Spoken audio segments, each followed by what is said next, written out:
What's up, y'all? This be your boy Scotty, and this is another segment rather of Ask Scotty. You know how it goes here. My fans, well, subscribers, for those who don't like to be called fans, send me questions or advice to my email at mrstillstanding@yahoo.com. I always answer 3 questions at a time. Speaking of that, please, whenever you do send me an Ask Scotty email, please put Ask Scotty in the subject part, because a lot of these emails that's being sent to me in their very email are spam. So I do not want to get your Ask Scotty advice mistaken as spam. So please, when you do send me something, please put Ask Scotty in the subject part, and then, you know, I'll know what it is, because I get a lot of spam in their email. For those of you who hasn't, this is going to be my last Ask Scotty until I get more questions, because I think these 3 questions here are my last ones until y'all send me some more. So until y'all send me a good amount of questions, then I will answer some, and I'll do this whole segment again. These I have 2 long questions and I have 1 short one, but you know, it is what it is. It really doesn't matter. I don't mind helping anyone out. So I'm gonna start off with the first one. It's pretty lengthy. So just bear with me and this person. Oh, and by the way, I won't call your name if you don't want me to, and that's basically what that is.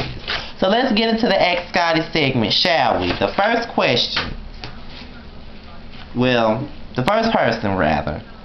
The backstory is, I'm a 24-year-old looking to settle down. I was talking to this 21-year-old dude who I really connected with. We waited a month till we did anything intimate and was talking for like 3 months. I introduced him to my small group of friends and everything was there. It just felt genuine. He was ready to make things official and have a title as my boyfriend, but I just wanted more time to pass between us. I was planning on making it official on New Year's Eve. He found himself telling me he loves me, which surprised me because I thought I was way more to him than he was to me. But this let me know otherwise, so I will admit I got a bit comfortable after thinking that he wasn't going anywhere. The calls. So one day I told him that I got suspended for work, and he was like, "Oh well, that sucks. But now can you bring me to my classes?" And I was like, "It's all about you, huh?" And he said, "Of course, you care about me, don't you?" I know he was joking, but it rubbed me the wrong way, so I kind of avoided him for that day. The next day he called me to get him from the mall because it was raining. We got to his place and he wanted me to come in. My response was, "No, I gotta go clean my place."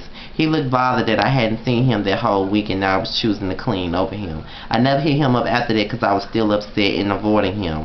The next day he invited me to join him and his best friend to the mall, and I told him I was bringing my friend to the airport. So again, still upset that day I never talked to him. The next morning I texted him, "I know I've been distant, and I was going to spend all day with him." 4 p.m. came and no response, no reply. I called, he was screening my calls. I drove to his place, but then turned around and left because I didn't want to come out crazy and just showing up unannounced, especially since we weren't official. I texted him that if this was his way of saying he didn't want to talk to me anymore, the mature thing to do is to let me know rather than ignore me. After like a million calls that he ignored, 2 days later he texts me and says how hurt he was and lost feelings for me that day. Lost feelings for me after choosing cleaning over him, and how he's focused on other things like school and stuff right now, but he hasn't moved on. He just want to focus on him for now. I told him okay, I respect that, and I'm here whenever he's ready, and explain how I was upset at the time. He went on to saying, "Remember I told you, don't keep things in. If you're feeling some type of way, let me know or it's going to mess up the situation for the both of us." And I said, "Yeah, you did. I apologize." The problem, all I do is seem like all I seem to do is feel like I'm to blame for us ending, and I'm kind of thinking about him. I'm usually good at just letting people go, but this time is different because I feel guilty. I've kept in contact since telling him I miss him here and there, but not overdoing it. Do you think I should try to continue to make it up with him, like get him flowers, take him out, go all out and get us back tight, or just let it go and wonder what if? Okay, now I'm gonna be honest with you. You are just by reading this, you are kind of to blame for the way things were. I mean, it's not good to hold things in. Like, if you feel some type of way about something that somebody did to you, it's best that you tell them right then and there how you feel about the situation instead of just saying nothing. You know what I'm saying? Like, avoiding the situation isn't gonna help, because a bitch can't read your mind. You know what I'm saying? So, and you can't expect a bitch to read your mind. So if you feel some type of way about a situation, then you know what I'm saying, it's better off that you just address it. Say what you don't like about the situation. Y'all come to a happy medium. Y'all talk about it, and that's the end of it. You know what I'm saying? So, that part I will say that you are kind of to blame for how things are, because, you should have just been upfront and you should have just let him know what the fuck the business was. You know what I'm saying? Okay, now as far as this, if you feeling him and if you really want things to work out between you and him, I think that you should continue to try to make it up with him. I mean, it's the least that you could do. You know what I'm saying? Just show him that you made a mistake by not saying anything, or you made a mistake by not handling the situation the most in a better way, or the proper way. You know what I'm saying? Show him that you care, even if you do have to get him flowers and take him out and go all out. If that's what it takes for him, if that's what it takes for y'all to get back on track, then just do what it do. You know what I'm saying? If you really care. Now, I'm not saying that you need to be doing this shit for months and months and years at a time, because after a while the shit gonna get tiring, and that the motherfucker just don't want to talk to you anymore, and he's over the situation, and you just need to get over the situation and just let it go. But as of right now, if you feel like this is what you want to do, and this is the person that you want to be with, do what you feel. Go all out, get the flowers, do what the fuck you need to do to get back to where you need to be with this motherfucking person. You feel what I'm saying? Because if you really feel somebody, you're gonna let them know you feel them. Yeah, you made a mistake by not talking about it, but hopefully he'll understand and see that you really want to make it work, and that you're really feeling him when you continue on doing what you're doing to get him to see how you feel.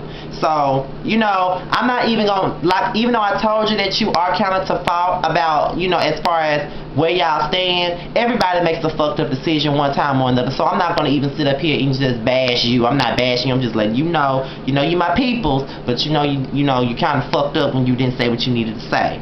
Because a closed mouth don't get fed. You know what I'm saying? You can't expect nobody to change when you don't say shit about it. So, just do what you got to do.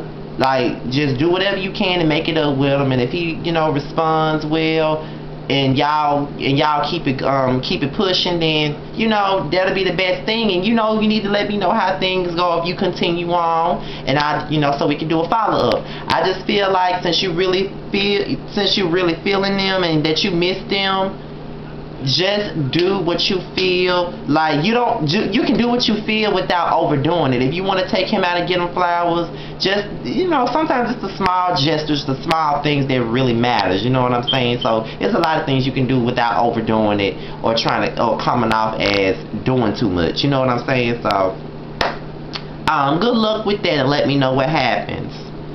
The next question: I am in a long distance relationship, and I don't know how to feel about it anymore. He's going through a lot right now, and I want to believe that after he gets settled, which is soon, everything will be okay. The problem lies with our communication. I want to talk to him, but I feel like he's backing away. He keeps telling me to be patient with him, but there's only so much I can take. I even thought about moving there so it won't be so hard on us, but things feel like they are going downhill. I love him so much, and I can't let him go, but something has got to give. Any advice? Well, first of all, long distance relationships is hard. You feel like you about to hurt yourself. You don't want to do it, baby. That's what that is. Long distance relationships is going to be hard anyway. And with if you're going to be in a long distance relationship, it's bad enough you can't see this person every damn day. It's bad enough you can't see them when you want to. If you're going to be involved in a long distance relationship, the communication has to be up to par. It got to be up to par. Y'all have to make sure y'all speak on a daily basis or whatever, because you already can't see each other. You can't be around each other, and it is what it is. Now, you need to talk to him about how you feel. I mean, it's already bad that with him is where you rather be. But you're stuck where you are, and it's so hard, so far. This long distance is killing you. Clearly it is killing you. You know what I'm saying? So, it's bad enough that you're so far away with no communication and you want to talk to him and you feel like he's backing away. It's only, you know, you're trying to be patient because he's asking you to. I think that you should be patient to a certain extent. If things ain't gonna improve after a while, either you make a move or he make a move. Somebody gotta make that move. If ain't nobody gonna make the move, y'all need to be in no relationship. Especially no long distance relationship, because this is some fucked up shit. If you're in a long distance relationship, you have to be on point with your communication. Everything has to be on point. You know what I'm saying? You have to be on point. If you got to Skype a motherfucker every night, do that. If you got to text a motherfucker every day, do that. If you got to call a motherfucker every morning and every night, do that shit. You cannot slack off on no damn communication when you in a long distance relationship. So you do need to talk to him, and he does need to back away, and you do have to be patient. But you can only be patient for so fucking long. Somebody gotta make a move. Somebody gotta do something. Somebody gotta get with it. Can't be no. You can only be patient for so long. And y'all really need to get that communication back on track, because y'all can't have no relationship if the communication ain't there. And as for the last question, which is pretty lengthy, but you know, it is what it is. Pretty lengthy. Here we go. I have stage 4 breast cancer. I am married and I have a child with autism, and my child was recently diagnosed with lupus. Despite all that I have going on in my life and that of my family, I feel that I am blessed, and I also feel like I am stuck. I am having some marital problems. My husband has an addiction to porn. Ooh, addiction to porn, Lord. Ooh, shit. I think I need to guess for this one.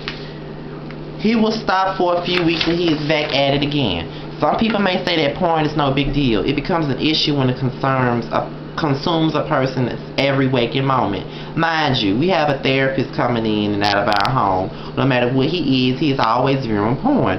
Whether it be at work, at home, in front of the therapist, on his phone, during that family outings. I have done all I can do to help him, and nothing seems to work. He refuses to go to therapy because he says it's no big deal. I have tried to seek help and support from his family. I found out that his entire family is very heavily into porn. Fucking freaks. So he was raised into that kind of environment in which porn is the equivalent of watching a Disney movie is what they do. Number one, I don't want my child to be raised in this manner. Number two, I am worried that this job will find out, and if they do, because of the nature of his job, he will be fired. Number three, just like any other addiction, just watching porn is no longer becoming enough. I recently found out that he has been making sexual advances towards my daughter's therapist. He has been imagining that women are coming on to him. I have been present during times where he has later said that a woman has come on to him. I have been there, and I have never seen anyone do or say anything that was sexual or inappropriate towards him. In his mind, he always thinks that these things are happening. It's gotten to the point where I cannot go out in public with him because I know he's going to think that women are coming on to him. I used to enjoy our family outings, but at this point, I know my husband is mentally ill, and I am afraid of what he's going to do next. I have tried so hard to stay healthy and keep my child healthy and keep our family together. I am an advocate for special needs children. I am very active in our church and our community. People look at me and say, I don't know how you do it all. They just don't know that behind closed doors, I often have my moments where I break down and cry. Then I look at my child and my love gives me strength. However, lately I've been having these thoughts of leaving him because he is not trying to get better and he won't acknowledge that he has a problem. His behavior is so out of control that it has taken a toll on my health. I'm afraid if I stay, I won't live to care for my child. Please help me out. Should I leave? Whoosh. Honestly, if you want me to be honest, honestly, girl, I think that you have enough on your plate. You got stage 4 breast cancer, you got a kid that's autistic, you got a kid with lupus, and you got a damn fucking husband that's fucking addicted to fucking porn. And You mean to tell me that this is a fucking family tradition for him? What type of fucking family of freaks was his ass born into? You know what I'm saying? What type of shit is that? I ain't never heard of that shit. You mean to tell me watching porn for him and his family was like watching a damn Disney film? What type of shit is that? But yeah, this shit is fucking weird as hell. Now I guess he been watching porn so damn much that he thinking a bitch wanna fuck him all the time. Something is really wrong with that picture. And I am with you 100%. I think that you really need to sit him down and talk to him about going to therapy, because it's really coming between you and your fucking health. And if you feel like the longer you stay with this porn addicted motherfucker that is gonna, you know, come between you and your marriage and it's gonna compromise your health and you being there for your kids, you may need to look into filing for a divorce or going to therapy. But if he's not trying to do any better, and he knows that he's mentally ill, because this is a mental illness, if he knows that he's mentally ill and he's not trying to get no help, then you need to leave his ass. It's only so much a motherfucker can take, especially in your situation. I mean, you got stage 4 breast cancer, you got a kid that's autistic, and a kid that got lupus. That is too much for a motherfucker to deal with. And then you got a motherfucking husband that's porn addicted and don't want to get no help, and thinking every bitch wanna fuck him. You know what I'm saying? Something is seriously wrong with that picture. And for your own health and your own sanity, you need to try to get him to go to therapy. But if it doesn't work and he just doesn't want to get better, then you might need to leave him. And I know it's gonna be hard for you to do that because you're married to him and you got a family with this man. But your health and your kids comes first. And if you wanna be here to raise your kids, if you feel like you staying with him is gonna compromise your health, where you're gonna die before you're gonna die and you can't even be here for your kids, then you need to leave him, because nobody wants that sad ending. So either y'all go to therapy, or if he doesn't, file for that divorce and get that divorce and move on with your life. It's gonna be a sad situation for you and the kids, but it might be something that you got to do. Okay, that's all I can say about this situation. Follow me on Twitter at www.twitter.com/Mr_still standing without the G for my Ask Scotty segments, and whenever you need me to. Be sure to email me at mrstillstanding@yahoo.com. Please put Ask Scotty in the subject bar so I can know that this is an Ask Scotty email. Follow me on Instagram at King of the South 23. The next video y'all are going to see from me is my Real Housewives of Miami video, which is going to be 2 episodes combined in one. And if I'm in a mood Friday, you might get a My Perspective video out of me. So you guys, I'm out of here. Peace.